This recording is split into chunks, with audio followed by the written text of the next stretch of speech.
Having to breathe the same air as an uneducated idiot in the morning is going to ruin my job for the rest of the day. Every day, the other employees and I had to put up with the abuse of an elite chief who had graduated from a prestigious university. One day, when I couldn't put up with her anymore and countered, she said, "You should notify your bosses or something. I am one of the elite. Nobody is going to listen to a dropout like you." The chief looked completely victorious. However, one word from the president who passed by changed her attitude completely. "Hello, my name is Daniel Smith. I got a job as a sales at the subsidiary of a certain company right after graduating from high school. My father was injured in a traffic accident with a motorcycle and could no longer work properly, so I worked after high school instead of going to college. I got a job at this company through my father's introduction to support my family instead of my father. This company's employees got along well with each other, and it was a pleasure to work there. My boss is nice and my colleagues are easy to get along with, so I don't have to worry too much about work. However, I'm feeling a little down today." "Hey Smith, isn't the meeting you're having today with the head office?" "Yeah, it is." "Seriously? Then that person must be coming here, right? I should have taken the paid day off." "You don't deal with her directly, so don't say anything about it. I'm more depressed in the morning." "Because that person," said the colleague. When the colleague was about to continue the conversation, "Hey, why were no employees at the entrance? They were expecting me, and this is how they reacted?" According to the colleague, "See, best of luck, Smith." "Oh, hey!" The colleague muttered something and then dashed away from there. "You'll remember that traitor." The owner of the voice glared at me, getting left behind. "There is really only a bunch of unkind people in this place. It annoys me that I have to go out of my way to speak with these people. Please accept my apologies. I wasn't expecting you to arrive so early." She is the manager Jones, who travels from the headquarters on a regular basis for meetings, etc. She graduated from prestigious university, and as such, she was hired as a mid-career executive candidate. On the other hand, she was arrogant and made fun of the subsidiary's employees. "Whatever. They are all, as usual, uneducated and inept. You make even me look like an idiot. I need to get out of here as soon as possible, so please begin the meeting." "Could you please wait a little longer until one more person in charge arrives? He's already on his way." "What? You're going to keep me waiting? First and foremost, aren't you supposed to be ready to start as soon as arrive from the headquarters? You are all completely incapable." "I'm so sorry." "You arrived 20 minutes earlier than expected, but you are unreasonable." I want to talk back to her, but the person I was speaking with was from the head office, and she was an elite, recognized by the head office. I'm not sure what the company will do if I go against her. We complained to each other at the subsidiary company, but in the end, we never oppose them and always endure. I was working as usual, then one morning, as I was driving to work as usual, I noticed an elderly lady crouching down distressfully in the middle of the road. It should have been an emergency, but the people around me didn't want to get involved or didn't know what to do, so they pretended not to notice her and walked past her. "Are you okay, Granny?" I dashed over to her and called out, but the old lady was not responding because her breathing was labored and she was unable to speak properly. "I'm going to call an ambulance right away." I pulled out my phone and dialed 911. We all went to the hospital together when the ambulance arrived. "It's okay to go home," the nurse said. "We'll take care of it over here until her family arrives." I had already informed the company that I will be late, and I was concerned about the grandmother, so I stayed with her until her family arrived. Fortunately, she was not in danger, and she could leave the hospital after a few days. We were overjoyed. A few weeks later, suddenly, I got a transfer order to our branch office of the headquarters. It was a direct order from the president of the headquarters. I was debating whether I should go to the main office, but my colleagues said, "It's proof that your effort has been noticed. Go ahead and give it your all." They encouraged me, and I decided to transfer. My first day at the headquarters was hectic. First, I decided to greet each department individually. On my way there, I found the chief's bag in the corridor and hurried up to greet her, but she noticed me and gave me a disgusted look. What are you doing here, you moron? Aren't you a little out of place? Good morning, Chief. I've been assigned here. Oh, you're being relocated here? What exactly are they thinking? The chief ignored my greeting and swore at me.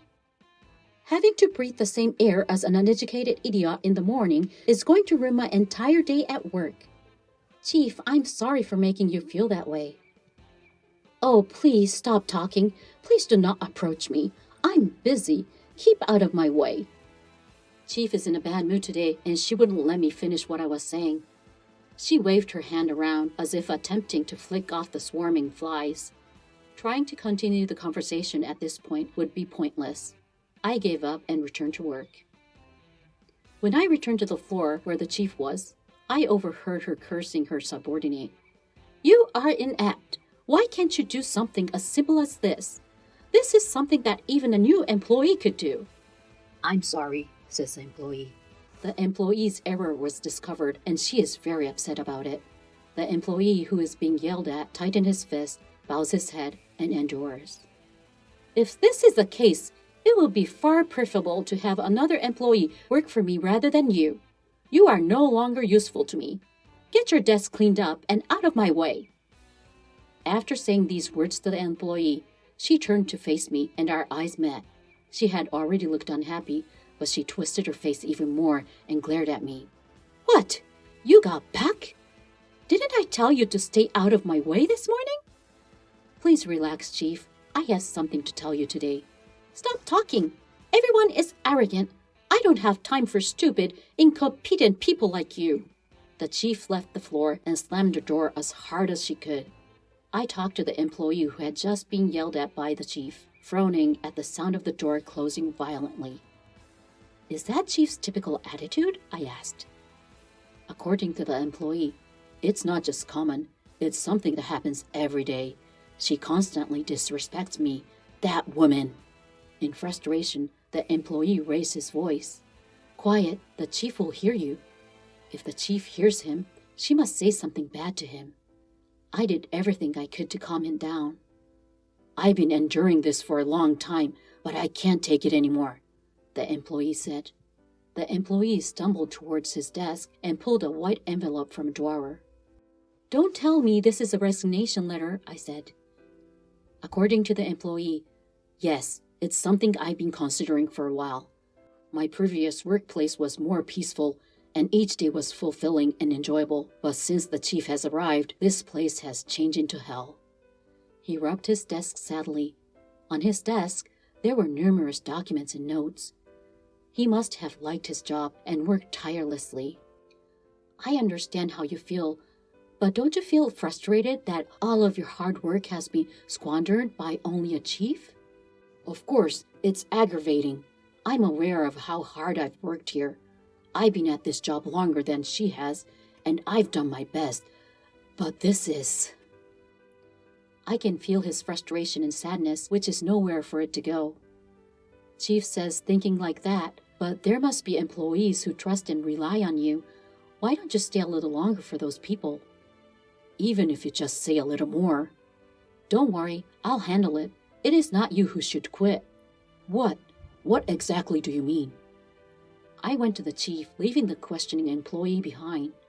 We cannot have any more employees who are mistreated like him. That is why I have come here.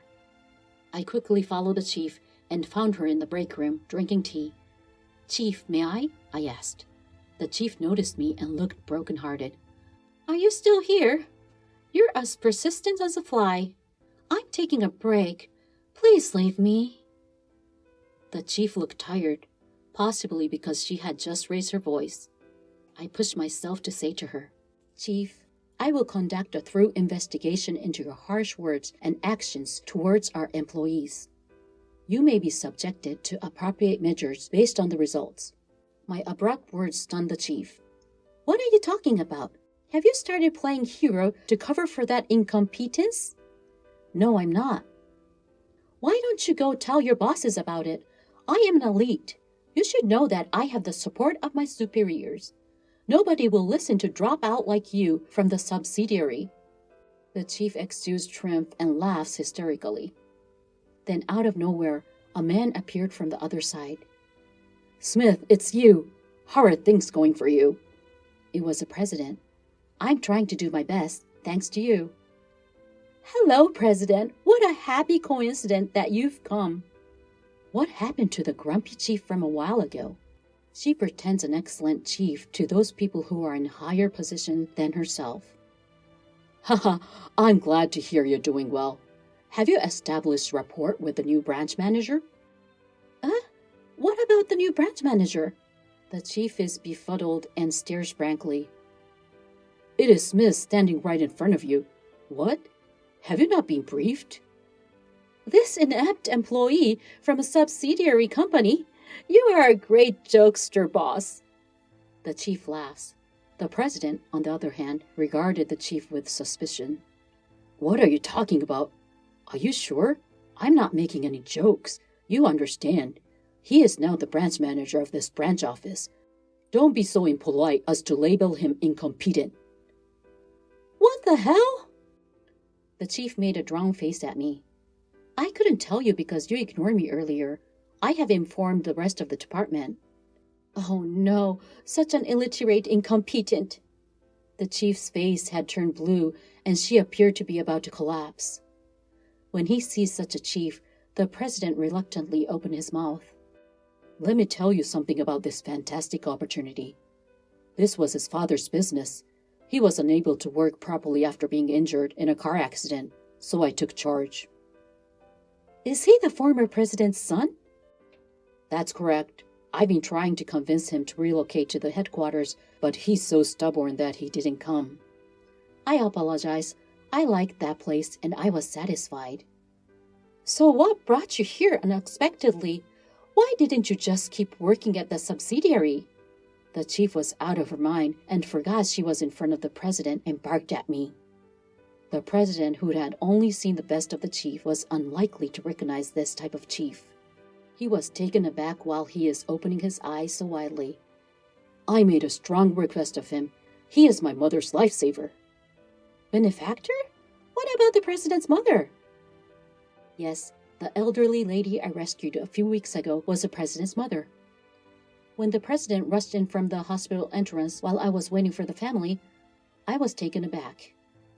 "I heard that he was the only one who went to see her first and called an ambulance, even though others pretended not to notice her and passed by. I didn't want him to be buried in such a subsidiary." "So you personally appointed this guy as a branch manager?"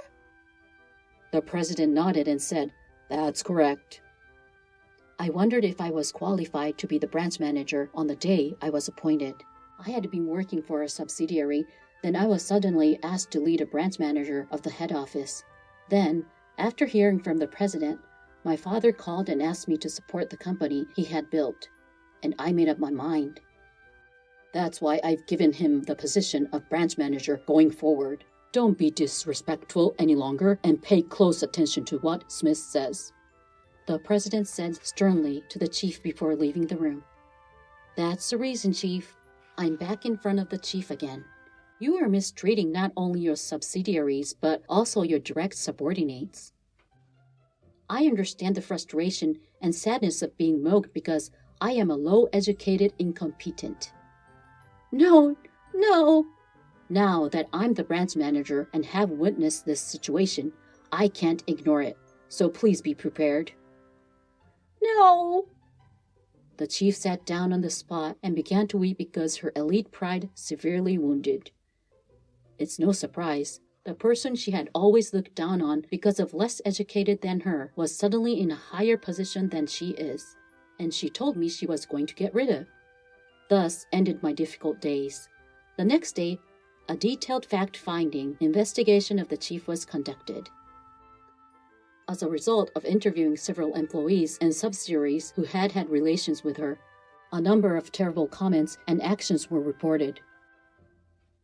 The punishment was disciplinary grounds. Upon receiving the news, the chief left the company as if she has no soul without talking back. Chief looked very depressed. She had high self-esteem, so I guess it's understandable. By the way, Are you sure you want me to replace Chief? Oh, I felt I could trust you.